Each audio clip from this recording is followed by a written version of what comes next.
told you it was weird. That was fantastic. And before we get right into that, I mean, I was thinking there's been like Hal Needham or David Leach that were stuntmen, and there's been Walter Murch that was a sound designer, and there's Joel Schumacher who's a costume designer. But I was trying to think of a composer, established composer that went on to direct, and I was looking at the list, and I think it's just you. I don't know. I guess so. I mean, there's definitely directors who have composed, right, for sure. But it took me a while to get to this point, so yeah, it took me a little longer. So is this a journey that you've always wanted? Yeah, I mean, I've been making movies since I was like 9 years old. I mean, my dad gave me his 8mm camera when I was a kid. I, saw King Kong and all these things. I lived in front of the television on weekends for Creature Double Feature. Like, that was, yeah, right? That was my church. That was my church, and my religion was to be in front of that thing. So those were the movies that made me go, how do they do this? And I was like, Dad, I want to make movies. He was like, well, I don't really know how to make movies, but I have a movie camera, and he gave it to me, and I just went crazy. Since I was 9 years old, that's all I did was make movies. And I went to film school after that. I went to college. I went to film school for that, and then I started studying music, because the other thing I loved about movies was the soundtracks, the music behind them. And I would incessantly just sit there and listen to them over and over, because at that time, it was the only way to relive a movie. Once it's out of the theaters, that was it. There was no VHS, no nothing, and the only way to relive it was to listen to the music. So I started studying music, and I fell in love with that aspect of filmmaking, and I started scoring, video games, and then TV shows, and then movies, and it was like this crazy ride.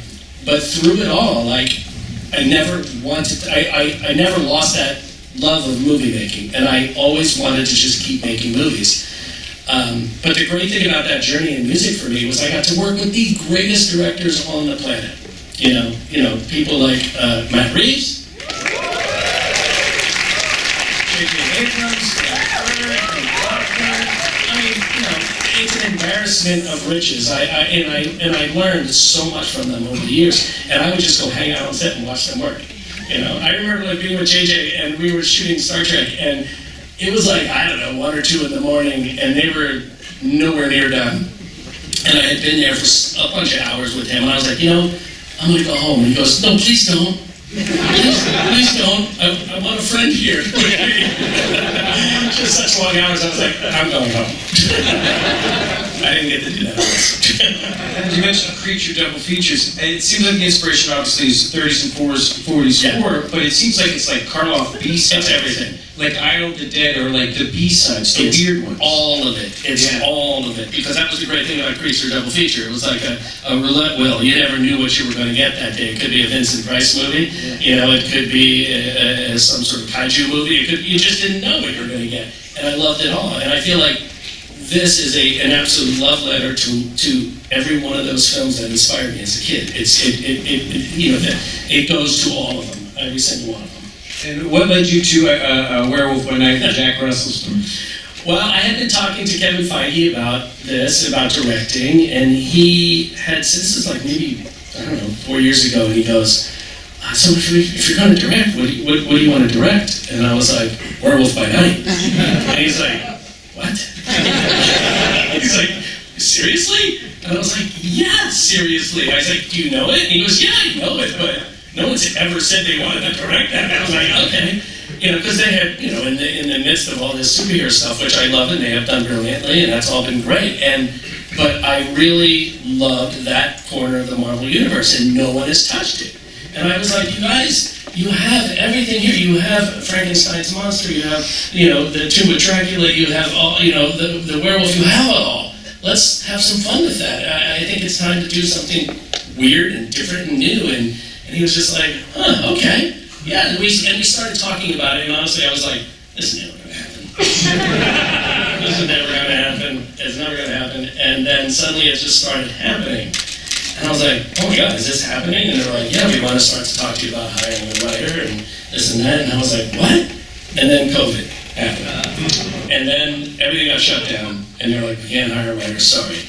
And then it was just like, you all know, we were all just stuck at home. And I was stuck at home, and we were just like, I was like, well, there goes that. And about a year into it, I got a call from Stephen Broussard, and he was like, hey, and he's one of the producers, and also, I'll introduce some people that are here tonight, but, and he goes, you still want to make that thing? And I was like, yeah, yes. He goes, well, we can hire a writer. And I was like, are you kidding me? He's like, no. He was like, and it just kept going. And honestly, it was like, when I got hired on The Incredibles for the first time,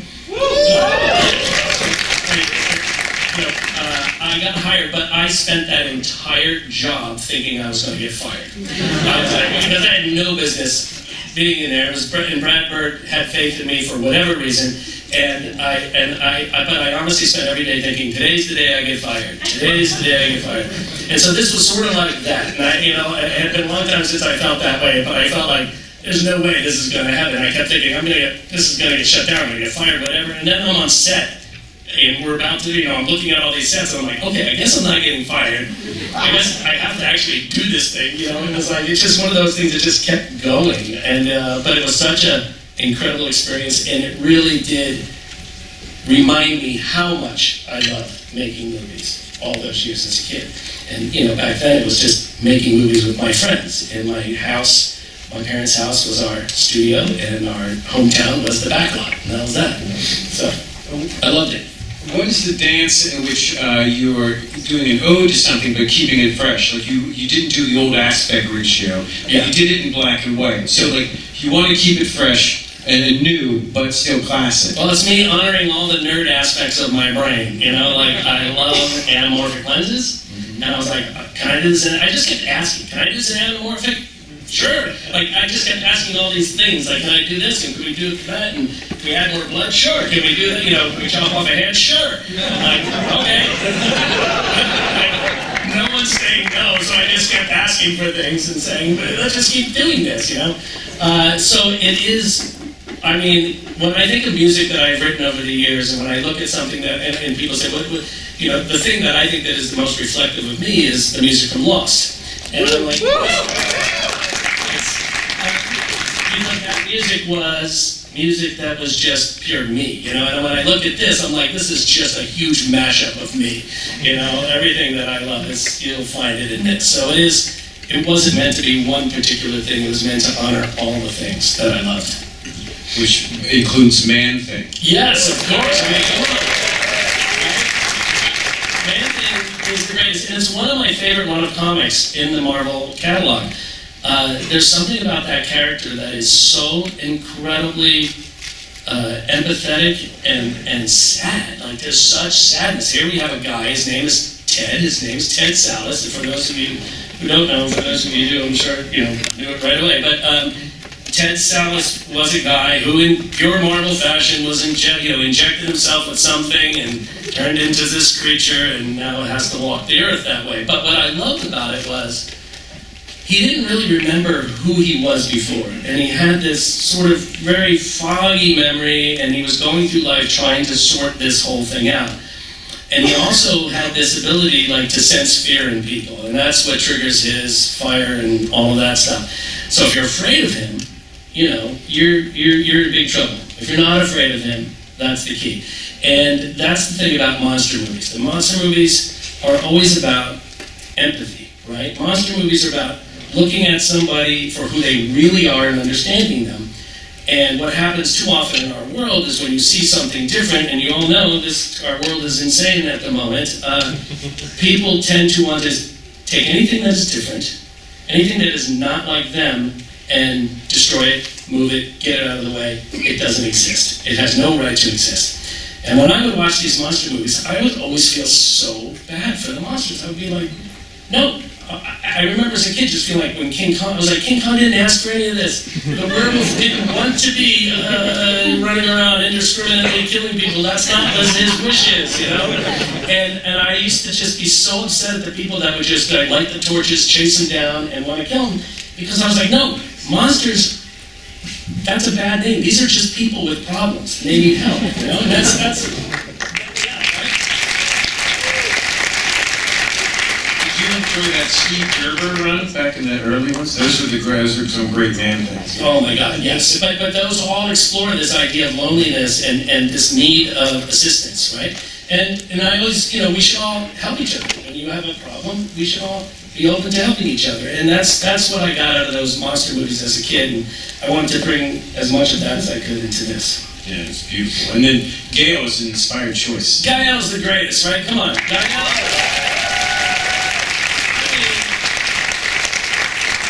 So from day one, he was the only person I imagined could play this role. The only person. And I have loved everything he has done. He has such an incredible career.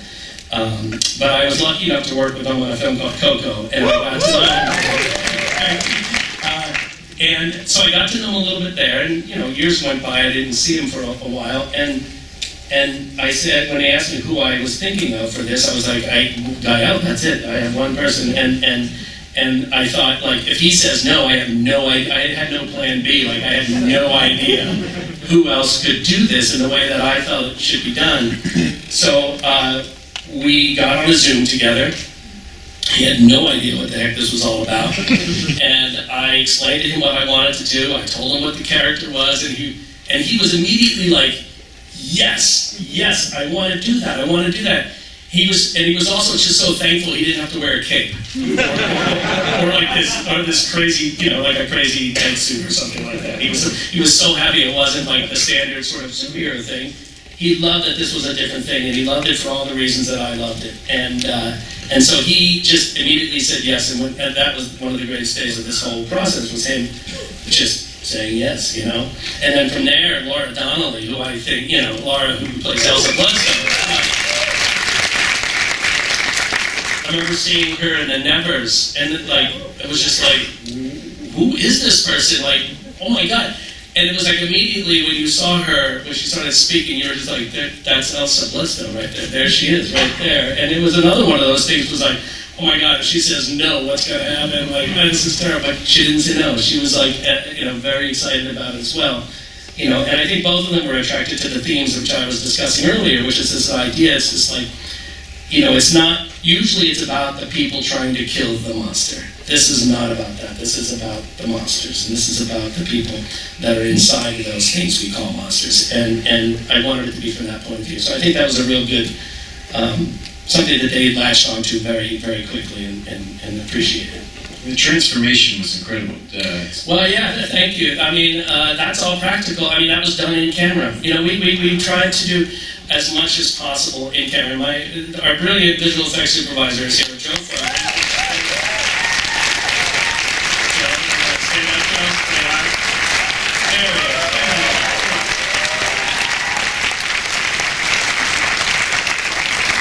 And Joe did an enormous amount of work. He and his team did an enormous amount of work on this, but so much of it is invisible. And a lot of what we did try to do was do as much practical in-camera things as we could. You know, like when the werewolf jumps down for the first time and he grabs that guy, the guy goes flying and he lands on his head and breaks his neck. That was done in reverse. We literally had the guy's head broke, you know, he had his head on a rope, and then we just pulled him up, and then we just reversed the film.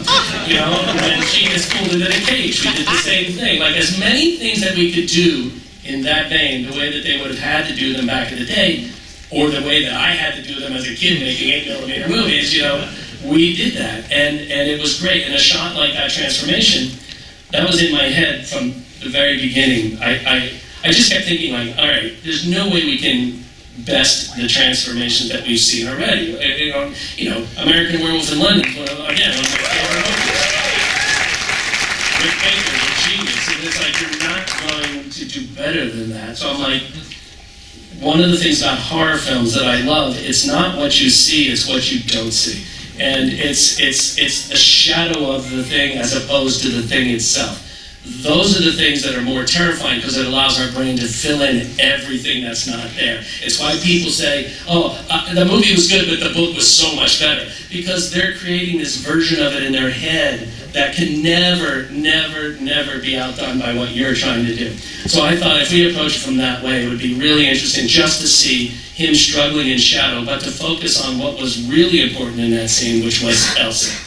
And that scene, to me, is less about Jack than it is about Elsa. This is sort of like the culmination of all her fears about her family and about her life and about what was going to happen is happening right here in this moment. So the beginning of the shot does, you know, nice and clearly, you see the shadow of Jack and he starts to transform, but as the shot goes on, it slowly becomes about her, and it's all about her.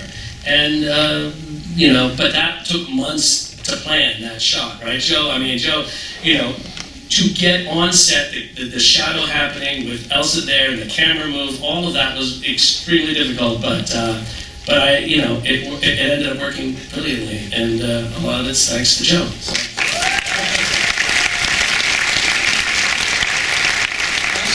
I really enjoyed the sound design of this, especially with the opening monologue with that, whatever effect you used brought you right into like a 30s frame of mind. Yes. Yeah, well, we wanted to, we, again, an embarrassment of riches, people that I have worked with for so many years up at Skywalker Sound, they came on board and did this with me, like Juan Peralta and Michael Samanek and Gary Rydstrom. Gary Rydstrom was there helping, oversee all the sounds and everything. And, these are people that, to me, are legends, and to me are the top of their game, And that opening that you're talking about it's all in mono, right? Everything it starts off in mono.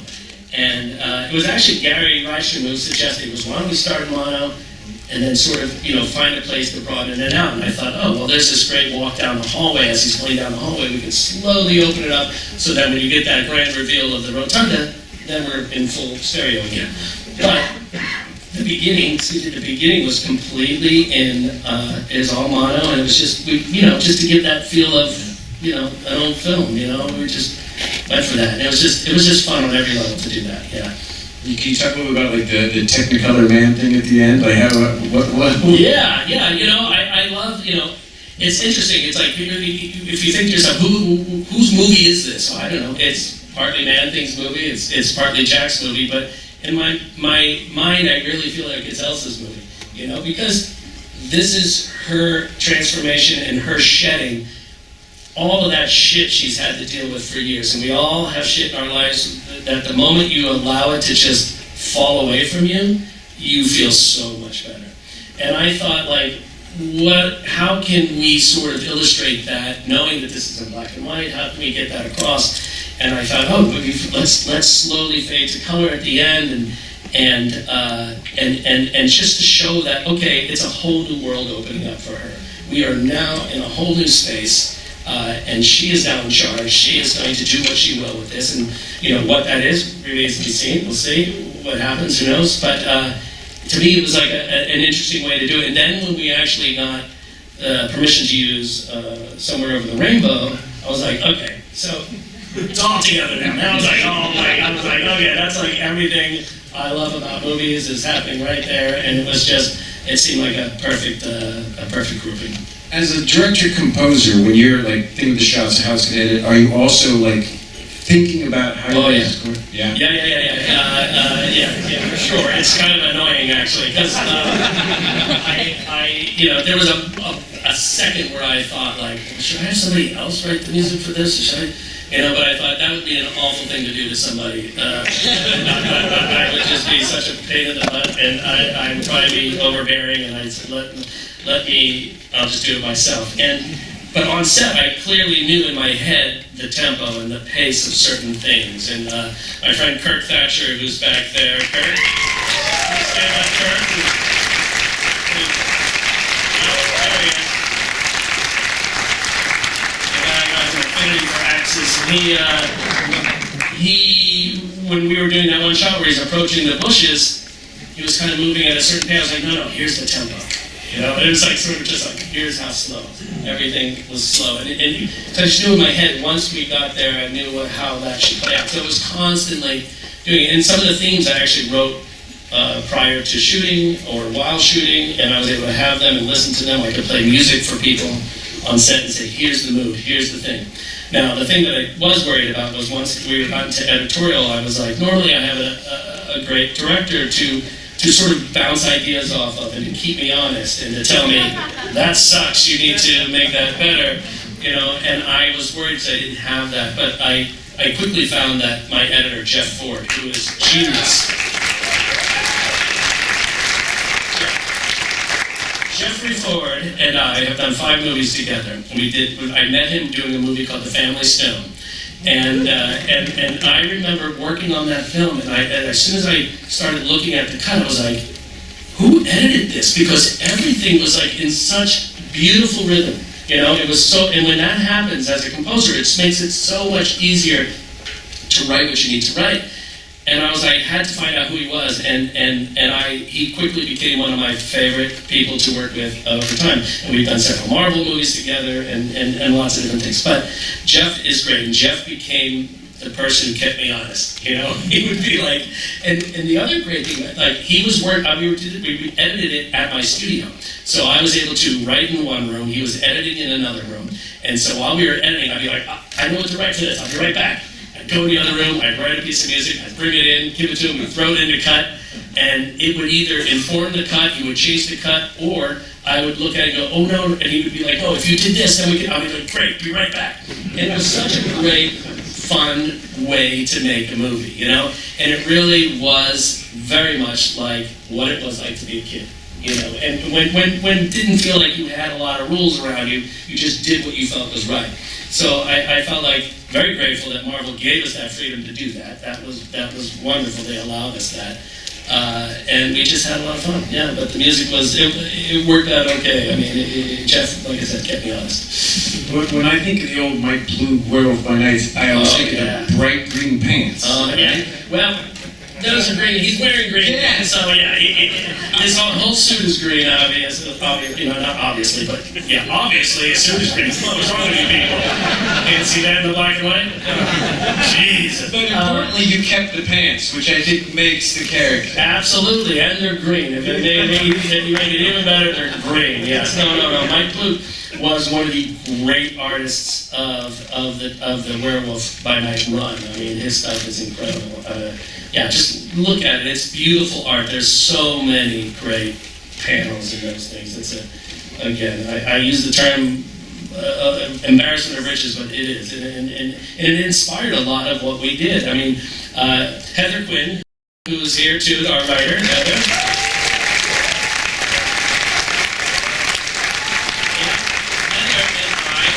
Be like paging through all of these things. I'll tell you, there's this other, you know, and we'd be getting so many ideas from just the different panels and different ideas, and it was great. And it was so actually wonderful working with Heather. We had note cards spread all over my office, and it was just such a fun time doing that. And she was just wonderful. And she was on set with us through the whole thing as well.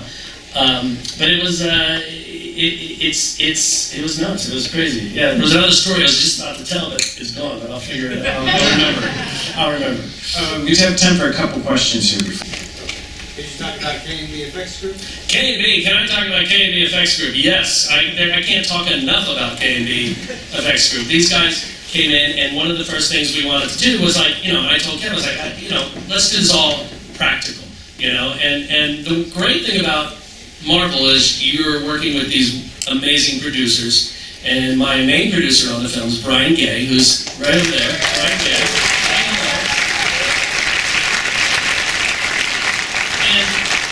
I sort of was in the back of my head thinking, are they going to make me do a CG werewolf? Because I don't want to do a CG werewolf. I really want to do it.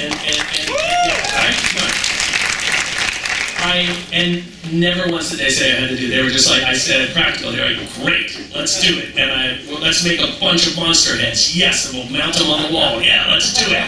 You know, like everything you would have asked for as a kid, they let me do. And I'm just like, so between all that and then going in and working on the werewolf design, it was Carrie Jones, who actually played Man-Thing as well. He was on set. We had a real physical representation of Man-Thing. They did this beautifully sculpted, incredible, huge, life-size Man-Thing that we had for the actors. Because one of the other things I said was like, I don't want our actors staring at a stick with a tennis ball on it, and me sitting there going, no, I swear, that's going to be this crazy monster like 3 or 4 months from now. It's going to be really great. Trust, I didn't want that. So even if I knew that whatever we built wasn't going to be the final thing, I still wanted a version of it on set for the actors, you know? The other thing we did was all real sets. There's none of that was like, you know, actors in front of blue screens and all of that. It was all real sets. So that was I really can feel that when you're watching it. You know, you feel that, and your brain can then concentrate on what it needs to, which is the characters and the story. And it doesn't need to sit there going, well, that's not quite real. That's you know. Anyway, back to K&B. K&B did an incredible full suit of Man-Thing that Carrie Ward wrote and ran around on set with all the actors, did all the fun stuff, and then Joe and his team came and took all that as reference and then built what you saw, what we have here, which is, actually I think there's one practical Man-Thing effect shot, right Joe? And that's the one, one of the hand shots, which is still in there. Right? Yeah, real hand. Yeah, real hand. One of them, yes. But everything else was taken over by Joe's team on Man-Thing. And again, the idea was to try and just make it feel not just as real as possible, but give it a character and a soul, and make sure that when it's moving, it's doing it for reasons that I kept telling them, think of this, it's like Jeff Bridges. Just think of Jeff Bridges. Man-Thing is Jeff Bridges, right? Come on, that makes sense to me. I'm like, and so that was sort of our reference point for that. But yeah, I mean, between K&B and Joe and his group, it was so much fun. And, you know, you have separate arms on set. You had, especially when Eugenie, who plays one of the hunters in white, and she had her head, you know, smashed. And even that was like, I remember the last second she's going, oh, no, wait, let's get one more shot where she just falls out of frame. You know, just like the whole thing with the sword in her head and everything. It was just fun, like, doing all those things. It was really fun. Over here, right there. So, up until now, all the Marvel things have been, like, television shows. And Yeah. this is just under feature length. So Yeah. can you talk about the decision to make it this new, specific, special presentation? Well, early on, I remember talking with Kevin, and he was saying that, remember specials? Don't you miss specials? Like, do you remember that? And remember how excited you get when you hear that opening music, and you'd be like, and yeah, I do remember that vividly, and I remember hearing that because you knew that something different was going to be on TV that night, you know, and it signaled you, and whether it was The Great Pumpkin or whether it was, you know, Rudolph, it didn't matter what it was, but you knew it was going to be different from whatever else you had been trained to expect during the week. And so he was like, what do we do that? And I was like, yes, and can it not be connected to anything else in the Marvel Universe? And he was like, sure. I was like, thank you. I was like, and you know, and we're not saying this doesn't exist with the MCU. It does exist within the MCU. It's just we don't need to tell you when, where, how, why, all that. Let's just worry about these new characters and have fun with them for a moment. But the special thing was something that came up very early on. And then we started talking about doing a logo for it, you know, and doing the logo, and then I wrote the music for it. It was just like, again, everything, every little bit of this thing is sort of a love letter to our youth and the things that inspired us as a kid. I also kept saying, if we think of this as an episode of The Twilight Zone, right, in terms of what we're doing. Rod Serling, come on. By the way, look on YouTube for, if you haven't seen it, look on YouTube for an interview with Rod Serling that Mike Wallace does. Mike Wallace interviews Rod Serling. It's right before Twilight Zone goes on the air, and it is so fascinating, and it's the best. You gotta just watch it. Go home tonight, watch that. Anyway, I kept telling everyone, think of this as an episode of The Twilight Zone, because that's what we're doing. We're telling a contained story, and we're not going to worry about what happened before. We're not going to worry about what's going to happen after. Let's just tell this contained story. So that was, again, the big sort of inspiration for that. That special presentation thing really works, because I was me like, oh, from your back. Right here. Yeah, it was just, first of all, we waited 5 hours to see it because we didn't have tickets. And What? It's worth every second. And you got front row seats? Yeah. Everything's okay? Yeah. But obviously, I feel like there was a lot more confidence in your directing than a lot of people, you know, starting their directing career. Is this going to do like a pivot for you? Are you going to be doing less music and more directing? Or? Look, there are a few people in my life that I will always write music for, you know, and one of them is sitting in the room here. So, you know, but there's, yes, I want to make more movies. Yes, absolutely. If somebody out there is crazy enough to let me do it again, I would love to do it again. Might there be a Tomb of Dracula or Frankenstein's monsters? That'd be fine, wouldn't it? All right, we have a final question. Who has the best question tonight? Right there, you have the best question? All right, do it. That's a lot of pressure. Firstly, Mike, Twilight Zone special of all time, The Howling Man. I got serious vibes from this. It's one of the greatest episodes of the show. You mentioned that you have a love for B-movies, a love for horror. What specifically, were there any specific films that you were referencing throughout this and like whips of like shots? I wouldn't say there were specific shots. There was one specific shot, but we ended up cutting it out. And it was a shot where Gael runs up to the camera, and I was like, like in Raiders of the Lost Ark, when he's running up right before he sees all the baskets that are all over the place. Let's do that. That got cut from film. So, everything else is a memory. All the other inspirations are a memory. You know what I mean? It's a memory of what I loved about everything. So there's nothing specific. It was just, again, it's all a memory. Yeah. And I think we owe this gentleman here. Yes. With this open that you this box that you open about like Marvel doing really violent stuff, that I noticed Wendigo on the first with Bloodworth, and that it's tied with Wolverine and all that that Midnight Suns and Ghost Rider. Are you planning to like to be the head of? I'm planning to be the head. Yeah, I'm going to rule the world. I'm deciding it right now. I have decided I rule the world, and you're all going to be in my movie crew, and we're going to make movies for the rest of our lives. Look, I think that this is just a first step, right? This is just a first step into who knows what could come next. And we've been so busy just working on this that now is the time to kind of reflect and see, okay, well, what can we do? What do we want to do? And what makes sense to do? I don't know. My hope is that, that would be a lot of fun. All those things you mentioned are great things. And let's just hope that we're allowed to do more. Who knows? Right? Michael, we look forward to it. Thanks for coming down. Bring the 35 million.